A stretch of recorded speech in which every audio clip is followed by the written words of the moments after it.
नमस्कार. Doctor speak अंतर्गत आरोग्य संपदा या कार्यक्रमामध्ये आपणा सर्वांचं मनपूर्वक स्वागत. प्रेक्षक हो, आपल्याला जेव्हा एखादा रोग होतो, आजार होतो, तेव्हा आपण डॉक्टरांकडे जातो आणि शक्यतो हा आजार किंवा रोग औषध किंवा गोळ्या यांच्या सहाय्याने बरा करण्याची त्यांना विनंती करतो. अगदीच थोडंसं गांभीर्य जास्ती असेल तर आपण इंजेक्शन द्या असं म्हणतो. औषधं, गोळ्या, इंजेक्शन इथपर्यंत आपल्याला चालू शकतं, पण ज्या वेळेला आपण शस्त्रक्रिया हा शब्द ऐकतो तेव्हा मात्र आपल्या पोटामध्ये गोळा येतो. कारण शस्त्रक्रिया किंवा सर्जरी म्हटली की मग आपल्याला त्याला लागणारा वेळ, त्याला येणारा खर्च, त्याने होणाऱ्या वेदना, त्याच्यामध्ये असणारे धोके, गुंतागुंत, हे सगळे प्रश्न पुढे उपस्थित होतात आणि मग असं वाटतं नको ती शस्त्रक्रिया. पण सध्या काही वर्षांपासून आपण लॅप्रोस्कोपिक सर्जरी अर्थात दुर्बिणीद्वारे शस्त्रक्रिया हा शब्द ऐकतोय. मग आपण आधी ज्या शस्त्रक्रिया होत होत्या त्या आणि सध्या होणाऱ्या या लॅप्रोस्कोपिक सर्जरी ज्या आहेत त्याच्यामध्ये नेमका काय फरक आहे? याच्यामध्ये गुंतागुंत कमी असते का? सर्जनचं कौशल्य काय असतं याच्यामध्ये? आणि याने पेशंटला नेमका काय फायदा होतो? असे एक ना दोन शेकडो प्रश्न आपल्या मनामध्ये निर्माण होतात. आणि म्हणूनच आजच्या आरोग्य संपदा या कार्यक्रमाचं आपण खास आयोजन यासाठीच केलेलं आहे की लॅप्रोस्कोपिक सर्जरी म्हणजे दुर्बिणीद्वारे होणाऱ्या शस्त्रक्रिया म्हणजे नेमकं काय हे कळण्यासाठी. आणि त्यासाठी आपण अतिशय या क्षेत्रामध्ये प्रदीर्घ असा रुग्णसेवेचा अनुभव असलेलं, अत्यंत समर्पित, ध्येयनिष्ठ आणि शिस्तप्रिय असणारं व्यक्तिमत्व डॉक्टर पुष्पराज करमरकर यांना आपण आमंत्रित केलेलं आहे. डॉक्टर, आमच्या आरोग्य संपदा कार्यक्रमामध्ये आपलं मनपूर्वक स्वागत. डॉक्टर पुष्पराज करमरकर हे बीजे मेडिकल कॉलेजमध्ये जनरल सर्जरी या विभागामध्ये प्राध्यापक आहेत. अतिशय विद्यार्थीप्रिय असे ते प्राध्यापक आहेत. वैद्यकीय परीक्षांमध्ये पेपर सेटिंग असो किंवा त्या परीक्षांचं परीक्षण असो हे ते करत असतात. गेली अनेक वर्ष त्यांना प्रदीर्घ असा रुग्णसेवेचा अनुभव आहे. शेकडो हजारो रुग्ण त्यांनी बरे केलेले आहेत आणि केवळ ते रुग्णांना वेदनामुक्त करतात असं नाही, तर त्यांच्याविषयीचा त्यांच्या मनात प्रेम आणि सहानुभूतीचा एक आता वेगळा दृष्टिकोन आहे. त्याशिवाय अनेक राष्ट्रीय आंतरराष्ट्रीय कार्यशाळा असतील, कॉन्फरन्सेस असतील, त्याच्यामध्ये त्यांचा सक्रिय सहभाग आणि योगदान राहिलेलं आहे. उद्योगरत्न पुरस्कार, उत्कृष्ट डॉक्टर पुरस्कार, सन्माननीय नागरिक पुरस्कार अशा अनेक पुरस्कारांनी ते सन्मानित झालेले आहेत. आणि एवढंच नाही तर त्यांच्या या समर्पित रुग्णसेवेला सामाजिक एक अंगसुद्धा आहे. आणि त्यामुळेच किल्लारीचं भूकंप निवारणाचं जे कार्य होतं त्याच्यात त्यांनी सक्रिय सहभाग घेतलेला आहे. किंवा जे दारिद्र्य रेषेखाली असणारे रुग्ण असतात त्यांना गोल्ड कार्ड म्हणजे सवलतीच्या दरामध्ये उपचार मिळावेत यासाठीही ते खास प्रयत्नशील असतात. असं व्यक्तिमत्व आज आपल्याला आपल्या लॅप्रोस्कोपिक सर्जरी या विषयावर मार्गदर्शन करण्यासाठी लाभलेलं आहे. डॉक्टर, पहिलाच मला प्रश्न असा विचारायचा आहे की लॅप्रोस्कोपिक सर्जरी हा शब्द आम्ही अनेकदा ऐकतो, तर लॅप्रोस्कोपिक सर्जरी म्हणजे काय? या शब्दाचा नेमका अर्थ काय आहे? लॅप्रोस्कोपिक सर्जरी हा शब्द जो आहे ह्याच्यामध्ये दोन भाग आहेत. एक म्हणजे लॅप्रो आणि दुसरं म्हणजे स्कोपी. स्कोपी म्हणजे बघणं आणि लॅप्रो हा ग्रीक वर्ड आहे. जे पोटावरती जे आवरण आहे त्याच्यामध्ये दुर्बीण टाकून त्याच्यामध्ये गॅस भरून आतले अवयव बघता येतील, ह्याला लॅप्रोस्कोपिक सर्जरी असं म्हणतात. मगाशी मी उल्लेख केला की पूर्वीच्या काळात होणाऱ्या ज्या सर्जरी होत्या आणि ज्या लॅप्रोस्कोपिक सर्जरी आता केल्या जातात दुर्बिणीद्वारे, त्याच्यात नेमका काय फरक असतो? पूर्वी आपण जेव्हा सर्जरी करायचो तेव्हा पोटावरती आपण एक मोठा इन्सिजन घ्यायचो आणि पोट उघडून पोटाच्या आतमधल्या अवयवांची ट्रीटमेंट करायचो. म्हणजे उदाहरणार्थ गॉल ब्लॅडरमध्ये स्टोन्स असतील किंवा अपेंडिक्सचा आजार असेल किंवा इतर काही परफोरेशन्स असतील तर या सगळ्या गोष्टींचा आपण पोट उघडून शस्त्रक्रिया करायचो. आता गेल्या 25-30 वर्षात लॅप्रोस्कोपी हे खूप डेव्हलप झालेलं आहे. त्याच्यामध्ये बेंबीद्वारा एक लहान 1 सेंटीमीटरचं इन्सिजन घेऊन त्यातनं आपण दुर्बीण आतमध्ये टाकतो आणि आतमध्ये सगळे अवयव दिसण्याकरता आपण कार्बन डायऑक्साईडचा वायू पोटामध्ये आतमध्ये घालतो, जेणेकरून पोटाची जी आवरण आहे ते वर येईल आणि आतले सगळे ऑर्गन्स दिसतील. अशा पद्धतीने आपण लॅप्रोस्कोपी करतो आणि सर्व अवयवांचं तिथे निरीक्षण करतो आणि त्याला लागणाऱ्या ज्या काही गोष्टी असतील, उदाहरणार्थ गॉल ब्लॅडर काढणे किंवा अपेंडिक्स काढणे किंवा पित्ताशयाची पिशवी किंवा गर्भाशयाची पिशवी, असे अनेक ऑपरेशन्स आपण त्यातनं करू शकतो. त्याला आपण लॅप्रोस्कोपिक सर्जरी म्हणतो. त्याचा ॲडव्हान्टेज असा आहे की टेक्नॉलॉजीमुळे या दुर्बिणीला 20 टाइम्स मॅग्निफिकेशन दिलेलं आहे. त्यामुळे डोळ्यांनी जे आपण बघतो त्यापेक्षा खूप जास्त ते स्क्रीनवर आपल्याला स्पष्ट दिसतं. आणि बारीक सारीक गोष्टी, बारीक सारीक व्हेन्स असतील किंवा आर्टरीज असतील, त्यासुद्धा आपल्याला व्यवस्थित दिसतात. आणि त्यातनं आपण अचूक आणि नेमकी शस्त्रक्रिया करू शकतो. त्याच्यामुळे त्याचा ॲडव्हान्टेज खूप जास्त आहे. बरोबर बरोबर. पण म्हणजे नॉर्मल जी शस्त्रक्रिया आपण म्हणत होतो पूर्वी केली जायची, तर आता त्या केल्याच जात नाही का सगळ्या शस्त्रक्रिया ह्या? आता बहुतांशी शस्त्रक्रिया या लॅप्रोस्कोपिकच केल्या जातात. अगदी सुपरफिशियल ज्या आहेत, म्हणजे उदाहरणार्थ थायरॉइड असेल किंवा ब्रेस्ट कॅन्सर असेल, या सर्जरीजना लॅप्रोस्कोपी होत नाही. परंतु वरच्या पोटाच्या आतल्या किंवा छातीच्या आतल्या सर्व शस्त्रक्रिया इन्क्लुडिंग स्पाईन, म्हणजे बरेचदा स्पाईनची शस्त्रक्रिया सुद्धा, डिस्कची शस्त्रक्रिया ही मिनिमल ॲक्सेस सर्जरीमधनं केली जाते आणि डिस्क काढली जाते. आणि तुम्ही जे म्हणलात डॉक्टर की तो कट घ्यायचे पूर्वी पोटाला, तो न घेतल्यामुळे सुद्धा वेदना कमी होत असतील ना? अगदी. आपण जेव्हा मोठा कट घेतो त्यावेळेला आपण मसल्स सगळे कापतो आणि त्यातनं आपण आत जातो. परंतु लॅप्रोस्कोपीमध्ये आपण जेव्हा बारीक बारीक 0.5 सेंटीमीटर आणि 1 सेंटीमीटरचे बारीक छेद पाडतो त्याला मसल स्प्लिट होतात. त्याच्यामुळे त्यातलं पेन फार कमी असतं. त्याच्यामुळे पोस्ट ऑपरेटिव्हली पेशंटला पेन फार कमी होतं आणि लवकरात लवकर पेशंट घरी जातो. त्यामुळे हॉस्पिटल स्टे कमी होतो. म्हणजे आम्ही लॅप्रोस्कोपिक गॉल ब्लॅडर सर्जरी केली तर दुसऱ्या दिवशी संध्याकाळी किंवा त्याच दिवशी संध्याकाळी पेशंट डिस्चार्ज होतो.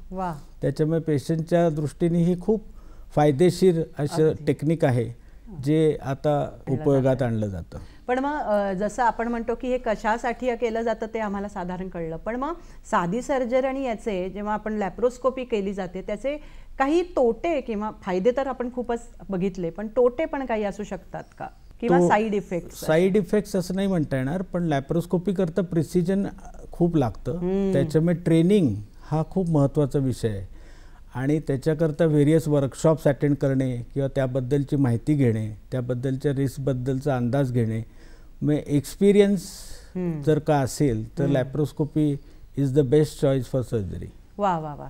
पण म्हणजे डॉक्टर तुमच्या बोलण्यावरनं हे लक्षात येतंय की लॅप्रोस्कोपी हे अत्याधुनिक तंत्रज्ञान जरी असलं तरी तो सर्जनही तितका कुशल पाहिजे असंच म्हणता येईल. परंतु दुसरी गोष्ट अशी आहे की 1991 साली पहिली लॅप्रोस्कोपिक गॉल ब्लॅडरची सर्जरी भारतात झाली. 1991 उडवाड यांनी केली मुंबईमध्ये. त्यानंतर हे टेक्निक डेव्हलप झालं. त्याच्यानंतर प्रॉबेबली पुढच्या 10-15 वर्षात इंजिनिअरिंगची डेव्हलपमेंट पण झाली आणि मेडिकल प्रोफेशनची डेव्हलपमेंट झाली. त्यामुळे व्हिज्युअल सिस्टीम्स नवीन ज्या आहेत त्याचं प्रिसिजन आणि त्याची क्लॅरिटी इतकी वाढली की त्याच्याने अतिशय सुंदररित्या लॅप्रोस्कोपी करता येते. मी ज्या वेळेला MS करत होतो त्यावेळेला लॅप्रोस्कोपी हे माहीतच नव्हतं. आता मी BJ मेडिकलमध्ये आज प्राध्यापक म्हणून काम करतो. आमच्या प्रत्येक स्टुडंटला MS करताना लॅप्रोस्कोपी आम्ही शिकवतो. त्याच्यामुळे लॅप्रोस्कोपी ही सर्व समाजाला अवेलेबल होईल पुढील काळात हे निश्चित आहे. कारण ही मुलं लहानपणापासून, जसं लहान मुलांना मोबाईल हातात दिल्यावरती जसं तसा प्रकार आहे, तर या मुलांना जर का लॅप्रोस्कोपी त्यांच्या शिक्षणाच्या कालावधीत शिकवली तर ते नक्कीच प्रावीण्य प्राप्त करतील आणि सुंदर लॅप्रोस्कोपी करू शकतील. अगदी खरं आहे. फार महत्त्वाची माहिती देताय डॉक्टर तुम्ही. एक प्रश्न त्याच्या मागे असा येतो की जेव्हा आपण लॅप्रोस्कोपी सर्जरी करतो किंवा आता करणार आहोत असं म्हणतो त्यावेळेला शरीराच्या नेमक्या कोणकोणत्या अवयवांची केली जाते आणि प्रामुख्याने सध्या आपल्याकडे जे पेशंट येतात किंवा आपण ज्या सर्जरीज करतात ते प्रामुख्याने कोणत्या अवयवाची असते? युजली ॲब्डोमेन जे आहे म्हणजे पोटाचा भाग जो आहे त्याच्यामध्ये लॅप्रोस्कोपी जास्त प्रमाणात केली जाते.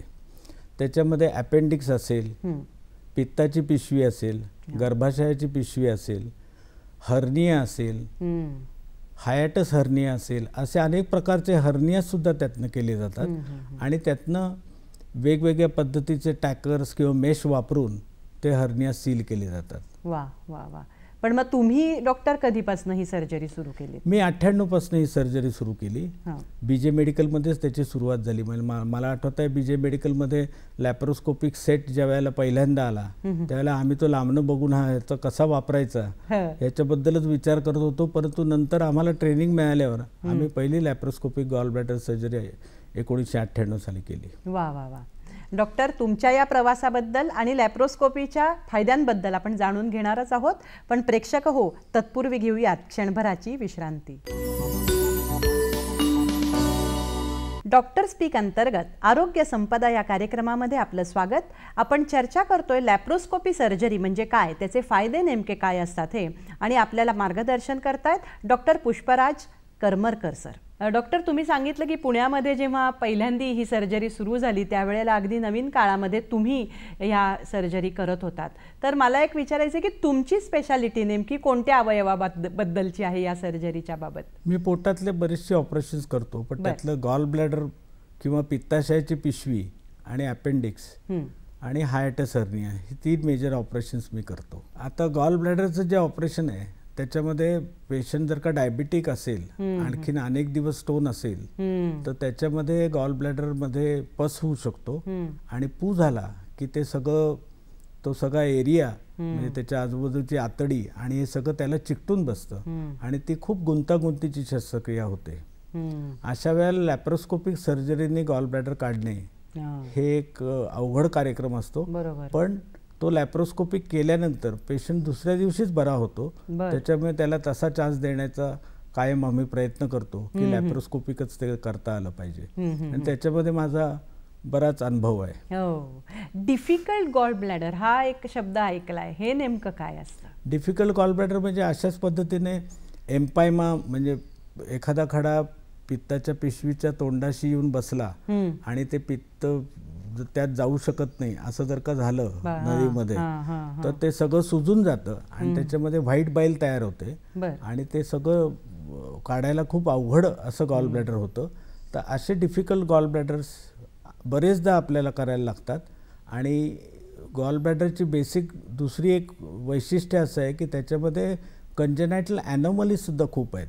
म्हणजे single cystic duct, double cystic duct, cystic duct जी गॉल ब्लॅडरची डक्ट आहे ती खाली ओपन होते, कधी कधी राईट हिपॅटिक डक्टला ओपन होते. अशा अनेक प्रकारच्या ॲनोमलीज असतात. तर त्या सगळ्या ॲनोमलीज बघून त्यांच्याबद्दलचा अंदाज घेऊन त्याच्या अगोदरच्या सगळ्या टेस्ट करून मगच ही शस्त्रक्रिया केलेली ही सेफ असते. बरोबर बरोबर. म्हणजे जसं तंत्रज्ञान हे अत्याधुनिक दुर्बीण आहे त्याचा फायदा तर होतोच, पण तुम्ही म्हणलात त्याप्रमाणे की ह्याच्यामध्ये अनुभव हा सुद्धा तितकाच महत्त्वाचा आहे. अनुभव हे महत्त्वाचा आहे आणि त्याच्याकरता लागणाऱ्या इन्व्हेस्टिगेशन्स म्हणजे MRCP किंवा CT स्कॅन यासुद्धा तितक्याच महत्त्वाचे आहे, तपासणी करणं महत्त्वाचं आहे. बरं. अपेंडिक्युलर लंप हाही एक शब्द आम्ही ऐकलाय, तर हे नेमकं काय असतं?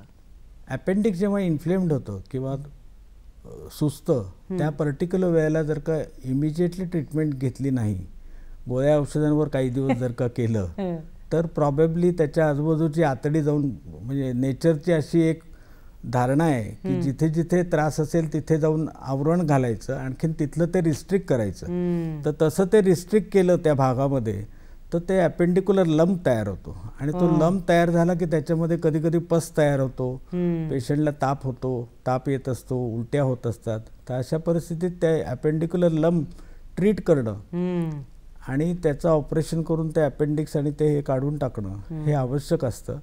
तर अशी शस्त्रक्रिया बऱ्यापैकी गुंतागुंतीची असते, पण ती लॅप्रोस्कोपिकली करणं सहज शक्य आहे, आणखीन ते ॲडवायझेबल पण आहे. अगदी अगदी. म्हणजे शस्त्रक्रियेमधली गुंतागुंत ही लॅप्रोस्कोपिक सर्जरीनी खूपच प्रमाणात होते असं मी म्हटलं. तसं प्रिसिजन आणि मॅग्निफिकेशन ह्याच्यामुळे गोष्टी बऱ्यापैकी चांगल्या दिसतात. म्हणजे आपल्या उघड्या डोळ्याला दिसतं त्यापेक्षा जास्त मोठ्या साईजमध्ये आणखीन टीव्हीच्या स्क्रीनवरती आपल्याला ते दिसत असतं आणि त्याचं डॉक्युमेंटेशन करणंही सोपं असतं. मग आम्ही प्रत्येक लॅप्रोस्कोपिक केस करताना त्याची पेनड्राईव्ह करून पेशंटलाच देतो. म्हणजे पेशंटच्या मनात कधीच अशी शंका येत नाही की आपलं ऑपरेशन कसं झालं, कुठे झालं आणि काय काय केलंय त्याच्यामध्ये. तर त्या पेनड्राईव्ह दिल्यानंतर पेशंट खुश असतात. बरेचदा ते घरी बोलवतात जेवायला की आम्हाला समजावून सांगा हे काय केलं तुम्ही. एकदम पारदर्शी अशी ही प्रक्रिया आहे म्हणायला हरकत नाही. बरोबर. ट्रान्सपरन्सी आहे. Transparency ते आहे. स्वतःचं ऑपरेशन नंतर स्वतः कसं झालं हे बघू शकतात. करेक्ट. वा वा वा. पण एक डॉक्टर मनात प्रश्न येतो की नेमक्या कोणत्या स्टेजला पेशंट, म्हणजे तुम्ही मगाशी म्हटलात की आता गोळ्या औषधांनी होत नाही किंवा त्याच्यावर काढून अंगावर काढतात, तर कोणत्या स्टेजला तुम्ही हा निर्णय घेता की आता ही सर्जरी लॅप्रोस्कोपिक करायला पाहिजे, किंवा असे काही निकष ठरलेले आहेत का तुमचे? निकष ठरलेले आहेत. म्हणजे ॲक्यूट अपेंडिसायटिस असेल तर करायलाच पाहिजे. गॉल ब्लॅडरमध्ये स्टोन असेल, पेशंट नॉन डायबिटिक असेल तर आम्ही त्याला लगेच करा असं म्हणत नाही. पण पेशंट डायबिटिक असेल किंवा कुठलेही रिस्क फॅक्टर असतील तर आम्ही त्याला सजेस्ट करतो की आज न उद्या, म्हणजे आज तुमचं वय लहान आहे, आत्ता तुम्हाला त्रास कमी होईल, हे आणखीन वय जास्त झालं आणि इन्फेक्शन किंवा असं काही प्रॉब्लेम झाले तर आणखीन गुंतागुंतीचं होईल, त्यापेक्षा योग्य वेळेला करून घ्या. पण इमर्जन्सी नसते अनेकदा, त्यामुळे आम्ही वेळ पण देतो पेशंटना. बरं बरं बरं. पण मग याच्या आधी तपासण्या कोणत्या करायला लागतात या सर्जरीच्या आधी, का ते अवयवानुसार बदलतं? अवयवानुसार बदलतं. रुटीन ब्लड टेस्ट तर करायलाच लागतात. युजली फॉर गॉल ब्लॅडर आम्ही MRCP आणि CT स्कॅन करायला सांगतो. अपेंडिक्सला सुद्धा कधी कधी CT स्कॅन करायला सांगतो.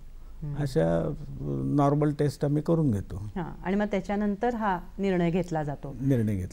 बरं. पण मग त्याच्यामध्ये पेशंटचा फिटनेसही बघितला जातो की त्याची हृदयाची क्षमता कशी आहे, त्याची लंग कपॅसिटी कशी आहे, त्याला आणखीन काही दुसरे आजार नाही आहेत ना, हे सगळे चेक करून फिजिशियनचा फिटनेस घेतला की मग आम्ही ते शस्त्रक्रिया करून घ्या असं सांगतो. तुम्ही बोलता बोलता एक छोटासा उपप्रश्न मनात आला की मग याच्यात वयाचा काही हे असतं का? कारण आत्ताच मी एका 91 वर्षाच्या आजोबांची पित्ताशयाची अतिशय उत्तम झालेली सर्जरीचं उदाहरण ऐकलं. म्हणजे तुम्ही मगाशी म्हटलात तरुण वयात केले तर जास्ती फायदा होतो, पण मग 91 वर्षापर्यंत सुद्धा हे यशस्वी होत आहेत. मी स्वतः 9 वर्ष ते 93 वर्षापर्यंतच्या सगळ्या वयोगटातल्या लोकांच्या पित्ताच्या पिशव्यांचं ऑपरेशन केलेलं आहे.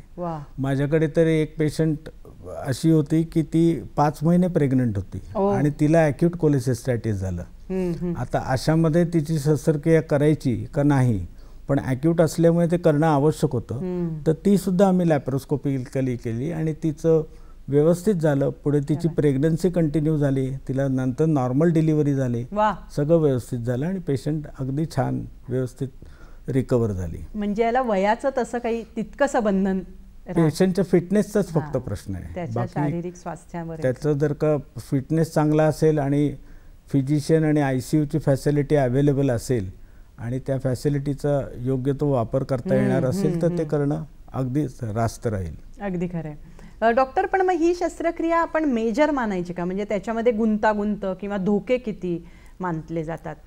शस्त्रक्रिया कुठलीही मेजरच असते कारण शस्त्रक्रियेमध्ये रिस्क तर आहेच, पण आपण म्हणू ही मेजरच शस्त्रक्रिया आहे कारण ह्याच्यामध्ये आपण बेसिकली इन्सफलेशन करतो, म्हणजे कार्बन डायऑक्साईड पोटात भरतो. त्यामुळे ज्या लोकांची लंग कपॅसिटी कमी आहे किंवा ज्या लोकांना हृदयाचे काही प्रॉब्लेम्स आहेत त्या सिस्टीम्सवरती याचा परिणाम होऊ शकतो. कारण कार्बन डायऑक्साईड जेव्हा पोटामध्ये भरतो तेव्हा तो ॲब्सॉर्ब पण होतो आणि त्याच्यामुळे कार्बन डायऑक्साईड लेवल ब्लडमधली पण वाढते, त्यामुळे त्याला ऑक्सिजन भरपूर देणं हे पण आवश्यकता असते. त्यामुळे युजली ही शस्त्रक्रिया जनरल अनेस्थेशिया खालीच होते कारण त्याच्याकरता चांगला anaesthetist, well controlled operation theatre with all facilities अशी आवश्यकता कायम असते. म्हणजे मेजर सर्जरी जरी असली तरी ह्या सगळ्या गोष्टी जर आपण कन्सिडर केल्या तर ती अत्यंत, म्हणजे किती यशस्वीतेचं प्रमाण खूप आहे त्याच्यात, सक्सेसफुल. मी तर म्हणेन 100% आहे. क्या बात आहे. बरोबर. पण मग जेव्हा आपण हा विचार करतो की पेशंटला आता आपण करणार आहोत तर तुम्ही त्याला जे फायदे सांगता, आता बरेच लोक म्हणतात ही एक वरदान आहे, तर वरदान आपण म्हणतो त्यामागचं नेमकं कारण काय? बेसिकली पेन कमी होतं पोस्ट ऑपरेटिव्ह, त्यानंतर पेशंट रिकवर फार फास्ट होतो. म्हणजे ऑपरेशन केलेल्या संध्याकाळी आम्ही त्यांना पाणी देतो, दुसऱ्या दिवशी सकाळी चहा नाश्ता घेता येतो, टॉयलेटमध्ये स्वतः जाऊन जाता येतं. अशा सगळ्या जे ॲडव्हान्टेजेस आहेत त्यामुळे पेशंट फ्रेंडली नक्कीच आहे आणि पेशंट दुसऱ्या किंवा तिसऱ्या दिवशी डिस्चार्ज होतो. म्हणजे आपण बॅरिएट्रिक सर्जरी जरी म्हटलं तरी त्याच्यामध्ये सुद्धा पेशंट दुसऱ्या दिवशीच डिस्चार्ज होतो. म्हणजे स्टमकचा आपण भाग काढला बॅरिएट्रिक सर्जरीमध्ये, ओबेसिटी करता, तरी सुद्धा ती लॅप्रोस्कोपिकच होते आता. म्हणजे एकंदरीतच लॅप्रोस्कोपी या एक शस्त्रक्रियेच्या प्रकारामुळे वेदना कमी होणं हा एक पेशंटला फार मोठा दिलासा असेल. वेदना कमी होणं, कॉस्मेटिकली ती चांगली असते कारण दिसत नाही नंतर कुठे काय कट दिसत नाही. त्याच्यानंतर कट जर का मोठा घेतला तर त्याला येऊन आतनं आतडी चिकटतात, त्याच्यामुळे ॲडेजन्स भरपूर झाली तर एखाद वेळेस त्याला पोस्ट ऑपरेटिव्हली काही वेळेला काही वर्षांनी ऑब्स्ट्रक्शन्स होतात आणि ती ऑब्स्ट्रक्शन्स पण त्रासदायी होऊ शकतात. त्याच्याकरता लॅप्रोस्कोपी केली तर युजली असं काही होत नाही. प्रेक्षक हो, डॉक्टर आपल्याला अतिशय महत्त्वाची माहिती देत आहेत की ही जी दुर्बिणीद्वारे शस्त्रक्रिया आहे त्यामुळे पेशंटच्या वेदना अतिशय कमी होतात आणि उपचारानंतर तो बरा व्हायचा जो कालावधी आहे तो अतिशय कमी असतो, लवकरात लवकर तो बरा होऊ शकतो. आपण डॉक्टरांकडनं आपल्या अनेक प्रश्नांना उत्तरं घेणारच आहोत, पण तत्पूर्वी घेऊयात क्षणभराची विश्रांती. डॉक्टर स्पीक अंतर्गत आरोग्य संपदा या कार्यक्रमामध्ये आपणा सर्वांचं स्वागत. आपण चर्चा करतोय दुर्बिणीद्वारे शस्त्रक्रिया अर्थात लॅप्रोस्कोपी सर्जरी, त्याचे फायदे तोटे नेमके काय आहेत आणि आपल्याला मार्गदर्शन करतायत डॉक्टर पुष्पराज करमरकर. डॉक्टर, तुम्ही फार महत्त्वाची माहिती दिलीत की ही शस्त्रक्रिया नेमकी कशी उपयुक्त आहे रुग्णाला. तर आता मला पुढचा जो प्रश्न आहे तो नेमका असाच आहे की रुग्णाला बरेच आजार असू शकतात, BP असू शकतं, डायबिटीस असू शकतात किंवा इतर काही प्रॉब्लेम्स असू शकतात, पण हे सगळे असताना मग त्याच्या सकट शस्त्रक्रिया करणं हे कितपत केलं जातं किंवा मग ते आधी कंट्रोलमध्ये सगळं आणायला लागतं का, डायबिटीस BP आणि मगच शस्त्रक्रिया करतात असं असतं का? ह्याच्यामध्ये दोन भाग आहेत. एक म्हणजे आपण असं म्हणू की जी शस्त्रक्रिया आपण रुटीन ऑपरेशन म्हणून करणार आहोत आणि एक इमर्जन्सी ऑपरेशन म्हणून करणार आहोत. आता रुटीन ऑपरेशन जर का आपण करणार असलो म्हणजे हायटस हर्निया असेल किंवा पिशवी काढायचं ऑपरेशन असेल, हिस्टेक्टॉमी असेल, तर या ऑपरेशन्स करता डायबिटीज BP हे आधी कंट्रोल करून नॉर्मल करून नंतर ती शस्त्रक्रिया केलेली कायम चांगली असते. बरोबर. परंतु इमर्जन्सी जर का असेल तर ICU फॅसिलिटी आणि चांगला कार्डिओलॉजिस्ट आणि फिजिशियन जर का बरोबर असेल आणि त्यांनी तात्काळ त्या गोष्टींकडे लक्ष देऊन त्याचे मेंटेन करत असेल तर त्यावेळेला ती शस्त्रक्रियासुद्धा सक्सेसफुल होऊ शकते. आणि त्यावेळेला ती कॅल्क्युलेटेड रिस्क घेऊन शस्त्रक्रिया केली तर पेशंट लवकर बरा होतो. बरेचदा कसं होतं की एखादं पोटात इन्फेक्शन असेल म्हणजे परफोरेशन असेल प्लस त्याला डायबिटीस आहे, हायपरटेन्शन आहे, इस्चिमिक हार्ट डिसीज आहे, अशा गोष्टी आहेत, पण आपण ते ट्रीट करताना परफोरेशन करता थांबू शकत नाही. त्यामुळे इमर्जन्सी ऑपरेशन असेल तर आपल्याला त्या सगळ्या गोष्टींचा योग्य तो ट्रीटमेंट करून कंट्रोल करून ती शस्त्रक्रिया केल्यावरच पेशंट लवकर बरा होऊ शकतो. त्यामुळे दोन्ही प्रकार आहेत त्याच्यात. बरोबर. पण मग आता तुम्ही म्हटलात की नियोजन करून आपण जर केलं तर त्याला आधी पेशंटनी नेमकी शस्त्रक्रियेच्या आधी काय काळजी घेतली पाहिजे ॲज अ पेशंट म्हणून, म्हणजे डॉक्टर म्हणून तुम्ही सगळ्या तपासण्या करणार काय वगैरे ते आहेच, जी काय औषध दिलीत ती वेळोवेळी घ्यायला पाहिजेत. त्यानंतर ब्रिदिंग एक्सरसाइज जे काय आपण करतो नॉर्मली प्राणायाम वगैरे ते केलं तर जास्त चांगलं. आणखीन पोटाचे व्यायाम जर का करत असाल आणि पोटाची शस्त्रक्रिया असेल तर ते व्यायाम शस्त्रक्रियेपर्यंत तरी चालू ठेवावे. अशा अनेक गोष्टी करता येतील. योग्य आहार मेंटेन करावा आणि मग शस्त्रक्रिया करून घ्यायला तयार व्हावे. तुम्ही फार महत्त्वाचा मुद्दा डॉक्टर सांगितलात की आपण ज्याला म्हणतात ध्यान करावं किंवा थोडंसं मेडिटेशन करावं, कारण शस्त्रक्रिया म्हटलं की मी मगाशी म्हटलं ते रुग्णाचं मानसिक स्वास्थ्य पण जरा हलतं, तर त्यासाठी सुद्धा त्यांनी मला असं वाटतं मानसिक तयारी पण ही करायला लागत असेल. मानसिक तयारी तर लागतेच, पण बरेचसे रुग्ण तयार असतात कारण ते सफर होत असतात, त्यांना त्रास होत असतो, त्याच्यामुळेच ते डॉक्टरकडे आलेले असतात आणि त्यातनं कसं लवकरात लवकर बरं होता येईल ह्याच्याकरता डॉक्टरांनी आणि रुग्णांनी दोघांनी प्रयत्न करणं आवश्यक असतं. अगदी खरं आहे. एक छोटासा प्रश्न लगेच डोक्यात येतो की शस्त्रक्रिया म्हटलं की तुम्ही म्हणलात की ती मेजरच असते, तर मग या शस्त्रक्रियेमध्ये काय नेमके धोके होऊ शकतात, काय नेमकं गंभीरता होऊ शकते किंवा काय नेमकी गुंतागुंत होऊ शकते या शस्त्रक्रियेमध्ये लॅप्रोस्कोपीमध्ये? लॅप्रोस्कोपीमध्ये बरेचदा नवशिके जर का असतील तर त्यांच्याकडनं काही चुका होऊ शकतात. म्हणजे पोर्ट प्लेसमेंट, पहिलाच पोर्ट टाकताना असे आम्ही इन्सिडेन्सेस पाहिलेत की पहिलाच पोर्ट टाकताना आतड्याला भोग पडलं किंवा अशा गोष्टी होऊ शकतात, पण ते आता हळूहळू कमी व्हायला लागले. पण असे कॉम्प्लिकेशन्स होऊ शकतात. रक्तस्राव होऊ शकतो नंतर पेशंटला ॲनाफिलॅक्सिस होऊ शकतं, कधी कधी पेशंटला हायपोटेन्शन होऊ शकतं कार्बन डायऑक्साईड जास्त झाल्यामुळे. तर या सगळ्या गोष्टींवरती कायम लक्ष राहतं, लक्ष ठेवणं आवश्यक आहे. त्याच्याकरता एक चांगला ॲनेस्थेटिस्ट जो भूल तज्ज्ञ आहे तोही आवश्यक असतो. खरं, it's a team work. It is a team work. खरं. पण मग असं आहे का डॉक्टर की ग्रामीण शहरी भागांमध्ये काही वेगळं प्रमाण आहे किंवा ती कुठे जास्ती केल्या जातात, किंवा स्त्री पुरुषांमध्ये असं काही प्रमाण आहे का की ज्यांच्यामध्ये या शस्त्रक्रिया स्त्रियांमध्ये जास्ती आहेत किंवा पुरुषांमध्ये जास्ती केल्या जातात?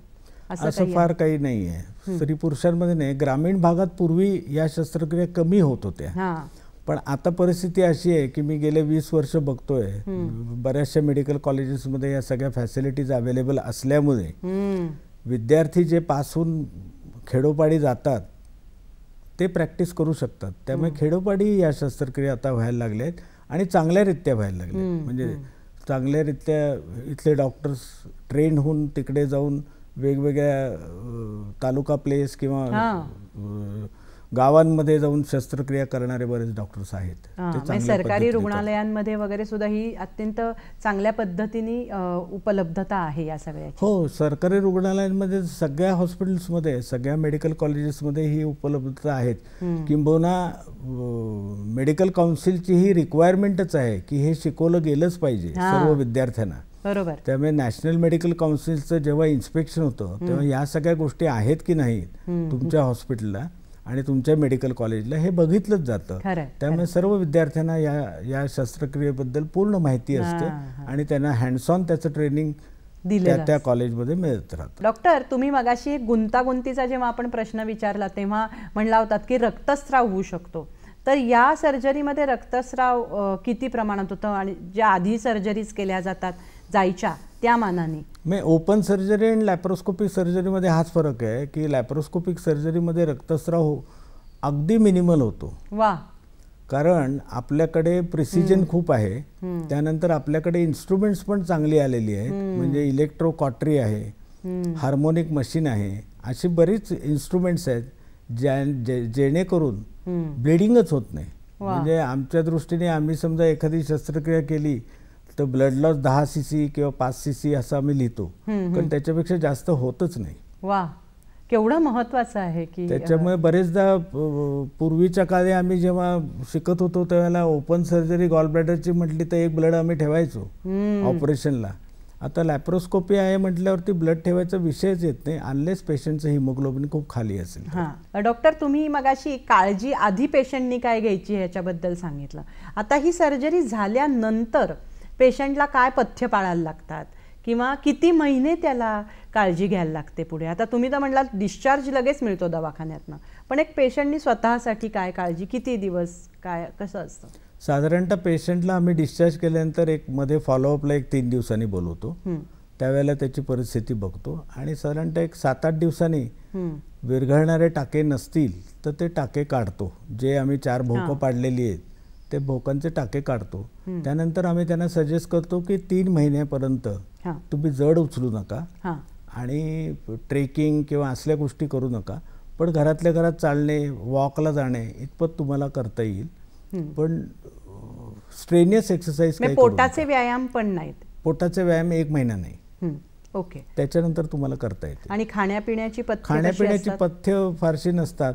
खाण्यापिण्याची पथ्य आता या कलियुगात मी आता असं सांगेन की जे फास्ट फूड आहे ते शक्यतो अवॉइड करा सगळ्यांनीच कारण त्याच्यामुळेच तुम्हाला हा आजार झालेला आहे. कारण गॉलस्टोन्स हा आजार प्रॉबेबली आपल्या लाईफस्टाईलमुळेच झालेला आहे. हा पूर्वी इतका कॉमन नव्हता, तो आता कॉमनली दिसायला लागला. याचं कारण आपलं फूड हॅबिट्सच बदलले आहेत, त्याच्यामुळे झालंय. जीवनशैली ही आणि धकाधकीची झाली आणि खाण्याच्या सवयी बदलल्या. म्हणजे हे सगळ्यांना लागू आहे डॉक्टर तुमच्या अनुभवावरनं की सगळ्यांनीच काळजी घेतली तर तो होणारच नाही. आपण जसं म्हणतो prevention is better than cure. पण मग या शस्त्रक्रियेचे साईड इफेक्ट्स काही जाणवत राहतात पेशंटला पुढे? फारसे नाही आहेत. इमिजिएट साईड इफेक्ट म्हणाल तर गॅस भरल्यामुळे एखाद्या वेळेस खांदा दुखतो. ओके. आणखीन काही लोकांना थोडं हेडेक होतं, पण पाणी भरपूर पिल्यानंतर हे सगळं कमी होत जातं. ओके. पण मग बॅरिएट्रिक मध्ये पण तसं काही होत नाही? बॅरिएट्रिक मध्ये पण तसं काही होत नाही. साईड इफेक्ट्स असे जाणवण्या इतपत काही नसतात. काही नाही. सर्जिकल कॉम्प्लिकेशनच झालं तर गोष्ट वेगळी आहे, पण सर्जिकल कॉम्प्लिकेशन सर्जरी करतानाच कळतं की हे होणार आहे का नाही.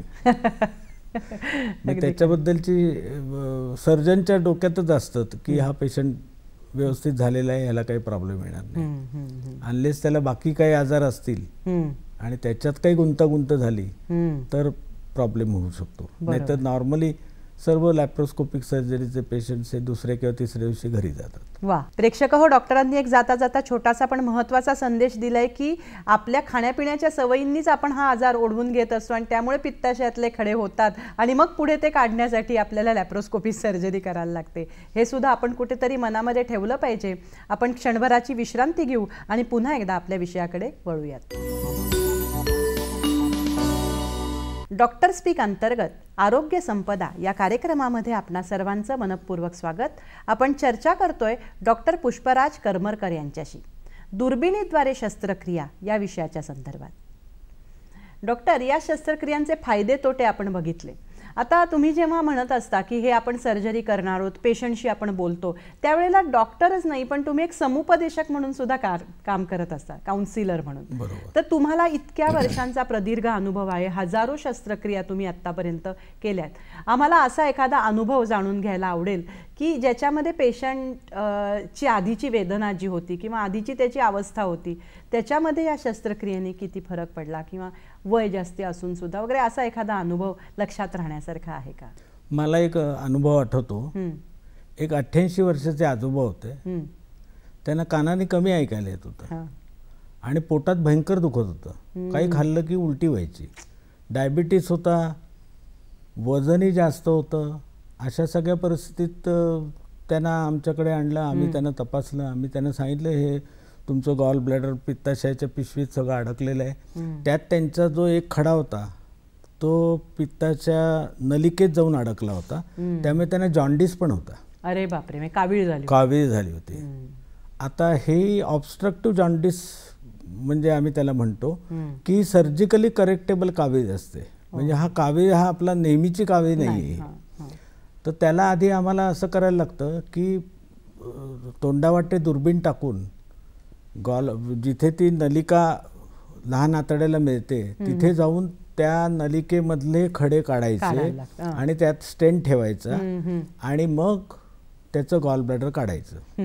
तर हे 2 स्टेपमध्ये होतं. त्यामुळे पहिल्यांदा आम्ही एंडोस्कोपिस्ट जो ट्रेंड आहे त्याला बोलवून ERCP नावाची प्रोसिजर केली आणि ती ERCP झाल्यावरती त्यांचं बिलिरुबिन जे होतं कावीळचं जी टेस्ट आम्ही करतो ते कमी झाल्यानंतर 2 दिवसांनी त्यांची आम्ही गॉल ब्लॅडरची शस्त्रक्रिया केली. त्यावेळेला आजोबा दरवेळेला मी त्यांना बघायला गेलो की विचारायचे की मी जगीन का. तर मी त्यांना म्हणायचं काका तुम्हाला काहीच होणार नाही आहे, आपण हे करणार आहोत आणि हे होणार आहे, तुम्ही करणार आहात का असं ते विचार. मी म्हणायचं हो मीच करणार आहे. मग हरकत नाही. मग पेशंटचा एखाद वेळेला असा अनुभव येतो की त्याचा विश्वास बसतो की जे आपण सांगतोय ते त्याला पटतंय आणि त्यातनं मग त्याचा कॉन्फिडन्स वाढला की डॉक्टरचाही कॉन्फिडन्स वाढतो आणि मग सक्सेसफुल ऑपरेशन होऊ शकतं या मताचं मी आहे. त्यामुळे always think positive, give confidence to the patient, be म्हणजे कुठलाही पेशंट हा आपला नातेवाईक आहे असं समजून आपण जर का ट्रीटमेंट केली, वेडवाकडं फसवण्याचा प्रयत्न नाही केला तर काहीच प्रॉब्लेम नाही आहे असं मला वाटतं. खरंय खरंय. आणि तुम्ही म्हणलात तसं अगदी खरंय की काही काही डॉक्टरांकडे बघून निम्मा आजार पळून जातो. त्या डॉक्टरांचा आश्वासक असणं किंवा त्यांनी पेशंटशी नुसतं बोलणं, त्यांना आधार देणं, मानसिक आधार देणं, हे सुद्धा मला असं वाटतं शस्त्रक्रिया यशस्वी होण्यामागचं कारण असू शकतं. थोडं त्याच्यात भाग असू शकतो. पण डॉक्टर, मगाशी तुम्ही जो उल्लेख केलात की पेशंटनी सुद्धा काळजी घेतली, म्हणजे असा निष्काळजीपणा पण दाखवतात का हो काही वेळेला पेशंट? काही वेळेला दाखवतात. म्हणजे ऑपरेशन झाल्यानंतर परत जेव्हा व्हिजिटला बोलवलं त्यावेळेला एका पेशंटच्या बायकोने सांगितलं अहो हे ऐकतच नाहीत घरी. म्हटलं काय झालं, काय ऐकत नाहीत म्हणजे काय? नाही म्हणे ते इकडे चढ तिकडे चढ, मी व्यायाम करतो, मी असं करतो, ऐकतच नाही ते आणि तुम्ही सांगितलेलं पथ्य पाळत नाहीत. आता मी कसं काय यांना मॅनेज करू? हो ना. असे पेशंट असतात. मग त्यावेळेला त्यांना परत समजावून सांगायला लागतं, नाही तर मी परत ॲडमिट करीन असंच सांगायला लागतं आणि इथेच ठेवीन तुला म्हणजे तू लवकर बरा होशील असं सांगितल्यावर मग पेशंट ऐकतात असं वाटतंय. थोडीशी त्यांना धाक दाखवायला लागत असेल. बरोबर. खरंय. एक वेगळा प्रश्न मनामध्ये येतो की मगाशी तुम्ही बोलता बोलता असं सांगितलं की दुर्बिणीद्वारे शस्त्रक्रिया ज्या केल्या जातात त्यात लॅप्रोस्कोपी असते आणि बॅरिॲट्रिक पण असते. बॅरिएट्रिक म्हणजे ही लॅप्रोस्कोपिक टाईप ऑफ सर्जरी आहे जी ओबेसिटी करताय. म्हणजे मॉर्बिड ओबेसिटी म्हणजे ज्यांचं वजन, ज्यांचं BMI 30च्या वर आहे, म्हणजे बॉडी मास इंडेक्स म्हणतो आम्ही त्याला, म्हणजे उंची आणखीन वेट याचं कॅल्क्युलेशन केल्यावर हा BMI मिळतो. तर ज्यांचं वेट खूप जास्त आहे त्या लोकांना वेट कमी करण्याकरता त्यांचे अनेक प्रयत्न झालेले असतात. मी कमीच खाते, मी डायटिशियनकडे जाऊन आली आहे, किंवा मी पुरुष असेल तर तो मी खूप व्यायाम करतो, असं सगळं असतं. पण त्याचं वजन असतं, उंची असते 5'6" आणि वजन असतं 110 किलो. बापरे. तर अशा पेशंट्सना किंवा अशा पद्धतीच्या लोकांना मग माइल्ड डायबिटीस सुरू होतो, ब्लड प्रेशर सुरू होतो, फटीग आहे, इन्सोमनिया आहे, ऑस्टिओआर्थरायटिस आहे, अशा अनेक गोष्टी सुरू होतात. मग अशा पर्टिक्युलर वेळेला हे रिव्हर्स करण्याकरता आम्ही त्यांना सजेस्ट करतो की हे सगळे तुमचे प्रयत्न झालेले आहेत, आता आम्ही एक तुम्हाला असा सल्ला देतो की आम्ही तुमची बॅरिॲट्रिक सर्जरी करतो आणि तुमचं 30 किलोनी वजन कमी होईल 6 महिन्यात. वा. तर त्याच्यामध्ये आम्ही युजली अशा मिड सेक्शनचे जे ओबेज आहेत, म्हणजे अगदी मॉर्बिड ओबेज म्हणजे 200 किलो वगैरे नाही बोलतो मी, 100-125 किलोचे लोकांना आम्ही स्लीव्ह गॅस्ट्रेक्टमी म्हणून एक ऑपरेशन करतो लॅप्रोस्कोपिक, ज्याच्यामध्ये स्टमकचा जो भाग आहे तो भाग आम्ही कट करून काढून टाकतो. म्हणजे ते बारकं स्टमक राहतं, त्यामुळे त्याला जास्त खाताच येत नाही, त्याच्यामुळे त्याच्यावर नियंत्रण आपोआपच येतं. आणि ते त्याच्यानंतर तो प्रॉबेबली ते ऑपरेशन झाल्यावर त्याच्या लक्षात येतं की आपल्याला एका वेळेला खूप खाता येणार नाही, त्यामुळे 2-2 तासांनी 3-3 तासांनी डायटिशियन सांगेल तसं केल्यानंतर अनेक लोकांचे वजन हे साधारण 25 ते 30 किलोने कमी झालेले आहे. आणि त्याचा फायदा पेशंटला डायबिटीस रिव्हर्सल करता, ब्लड प्रेशर कंट्रोल करण्याकरता आणि ओव्हरऑल त्याची बॉडी किंवा एक्सरसाइज करण्याकरता चांगले परिणाम होतो, त्याचा फायदा होतो. आणि असे अनेक पेशंट आहेत की जे बॅरिॲट्रिक सर्जरी करून उत्तम झालेले आहे, परत एकदा त्यांच्या चांगल्या जीवनशैलीकडे ते वळतात. बरोबर, असं म्हणायला अगदी बरोबर आहे. पण डॉक्टर असं पण आहे का की जसं तुम्ही मगाशी म्हटलं लॅप्रोस्कोपिक सर्जरीचं प्रमाण वाढत चाललंय, कारण पित्ताशयातल्या खड्यांचं प्रमाण वाढलंय कारण आपण जंक फूड खातोय, बॅरिॲट्रिक सर्जरीचंही प्रमाण वाढण्यामागे असं काही कारण आहे? हेच कारण आहे, हेच कारण आहे. लहानपणापासून आता लहानपणी लहान मुलांना, म्हणजे आपण लहान असताना काय खायचो आणि आता ही मुलं काय खातात हे आपण बघतोच. त्यांना पिझ्झा आणि बर्गरशिवाय काही आवडतच नाही, त्याच्यामुळे हेच खात राहिले आणि व्यायामच नाही केला, फक्त मोबाईल आणि TV बघत बसले तर त्यांचं एक्सरसाइज होणारच नाही. आणि अशी मुलं ही मॉर्बिडली ओबेस होत राहतात. म्हणजे अगदी वयाच्या 10व्या वर्षापासून ती दिसायला लागतात की ही जरा जास्त स्थूल आहेत आणि ऍक्टिव्हिटी करत नाही आहेत, आणि लोक त्यांना गुटगुटीत म्हणून कौतुक करतात, पण ती पुढे जाऊन तशी होऊ शकतात मॉर्बिडली ओबेस.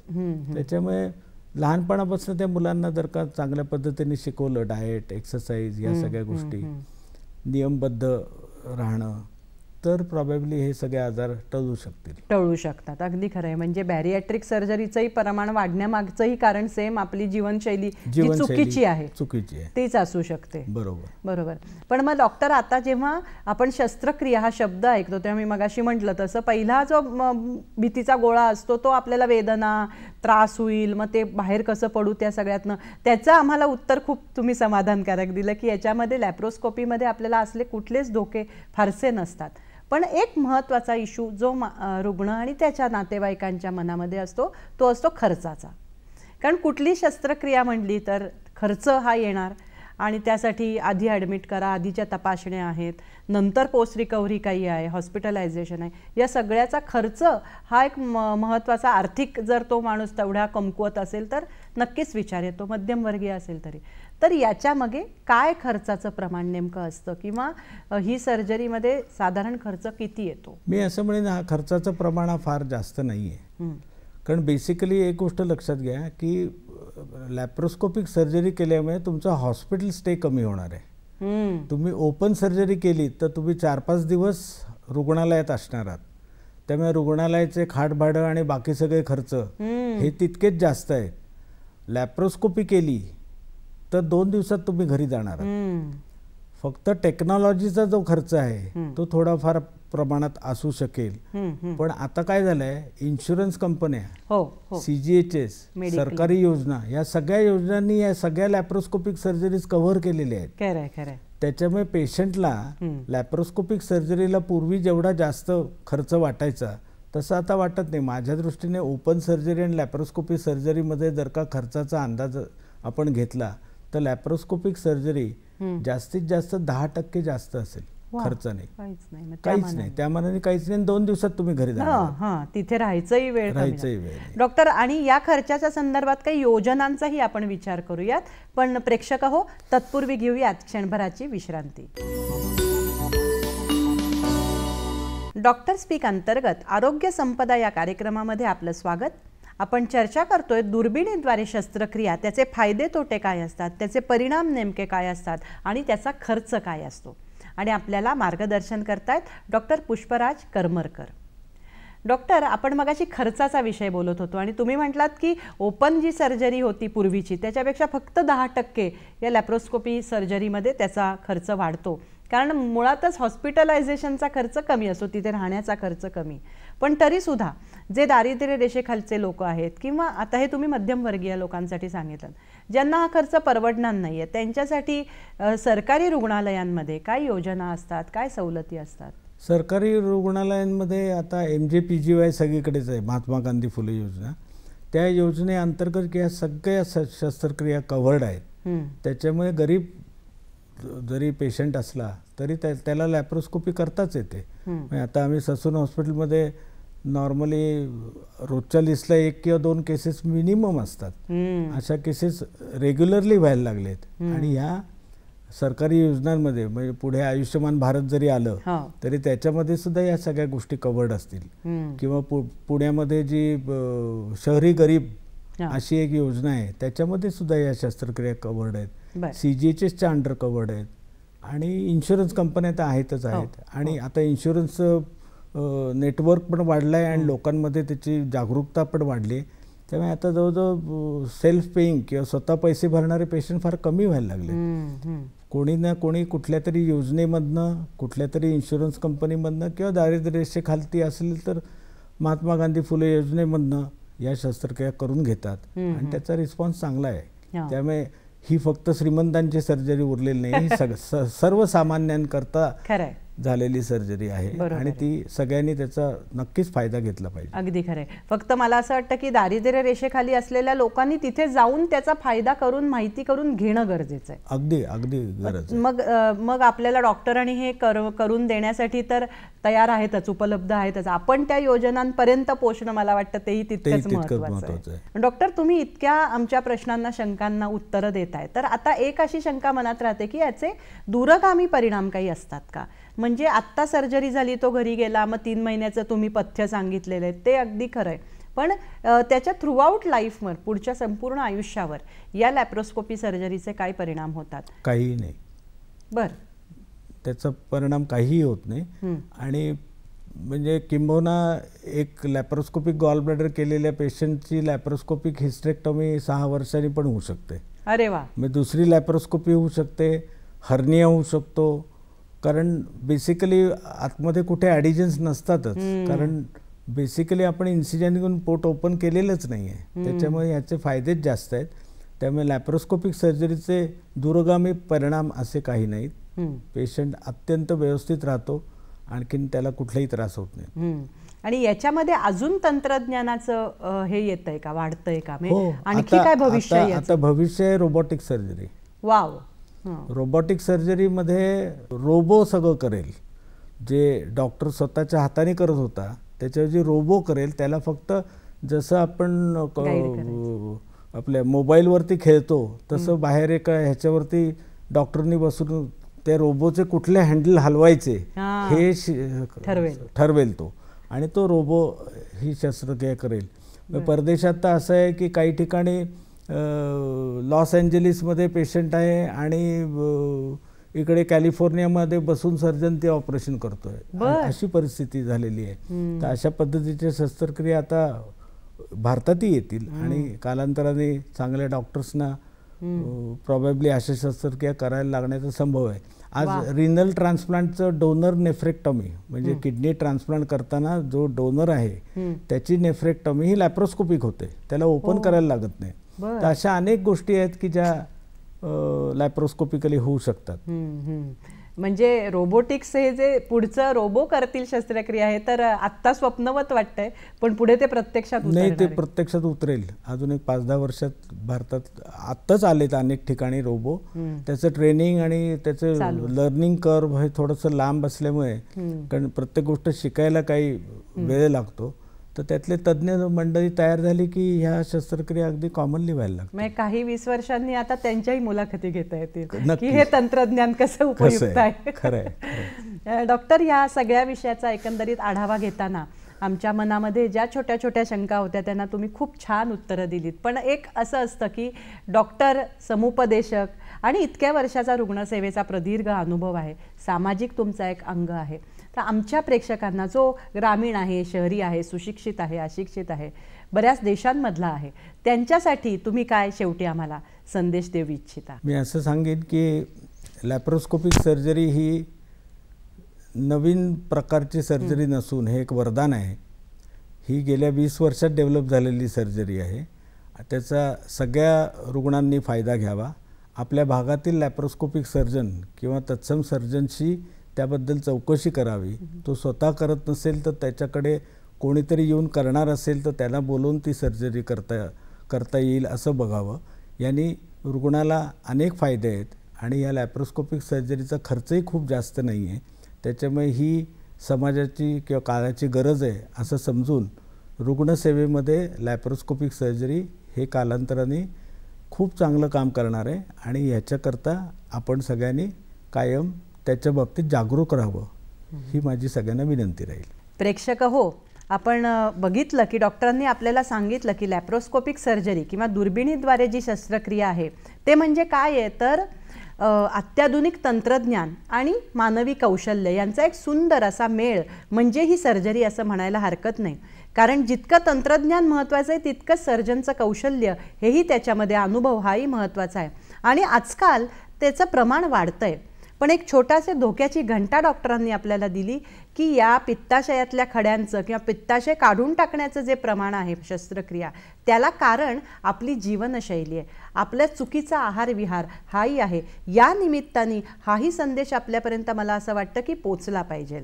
आणि ही शस्त्रक्रिया ही कोणत्याही ओपन शस्त्रक्रियेपेक्षा नक्कीच कमी गुंतागुंतीची, कमी धोकादायक आणि रुग्ण जो आहे त्याला लवकरात लवकर वेदनामुक्त करणारी अशी शस्त्रक्रिया आहे. त्यामुळे जास्तीत जास्त पेशंटनी त्याच्याकडे सकारात्मक दृष्टिकोनातनं पाहिलं पाहिजे असंही त्यांनी सांगितलं. डॉक्टर तर त्यांचं काम करतच असतात, पण पेशंटनी सुद्धा योग्य काळजी घेऊन, योग्य पथ्य पाळून डॉक्टरांना सहकार्य दिलं पाहिजे, तर ती शस्त्रक्रिया ही जास्त पद्धतीने यशस्वी होऊ शकते. आणि ज्यांना ही शस्त्रक्रिया खर्चिक आहे, खर्च जास्ती असं वाटतं, त्यांच्यासाठी सुद्धा डॉक्टरांनी उपाय सांगितला की वेगवेगळ्या इन्शुरन्सेस आहेत आणि जे दारिद्र्य रेषेखाली आहेत त्यांनी जरूर सरकारी योजनांचा फायदा घ्यावा आणि या शस्त्रक्रियेला सामोरं जावं. कुठल्याही परिस्थितीत आपली वेदना अंगावर काढू नये, लवकरात लवकर डॉक्टरांचा सल्ला घ्यावा आणि या दुर्बिणीद्वारे शस्त्रक्रियेकडे एका चांगल्या सकारात्मक दृष्टिकोनातनं आपण या निमित्तानं नक्कीच बघू शकतो. मला असं वाटतं आरोग्य संपदा या आपल्या कार्यक्रमाचा मूळ उद्देश आणि मूळ हेतू हाच आहे की ही माहिती जास्तीत जास्त लोकांपर्यंत पोचावी आणि त्यांनी डॉक्टरांचा सल्ला घ्यावा. डॉक्टर, तुमचा एवढा प्रदीर्घ अनुभव या क्षेत्रातला आहे. या कार्यक्रमाच्या निमित्तानं अत्यंत सविस्तरपणे लॅप्रोस्कोपिक सर्जरी म्हणजे काय, त्याचप्रमाणे बॅरिएट्रिक सर्जरी म्हणजे काय याचा एक छान आढावा आम्हाला दिलात. एक सविस्तर, शास्त्रीय पण साधी सोपी माहिती आम्हाला कळेल या शब्दात तुम्ही दिली, त्याबद्दल दूरदर्शनच्या वतीनं मी आपले मनपूर्वक आभार मानते. धन्यवाद.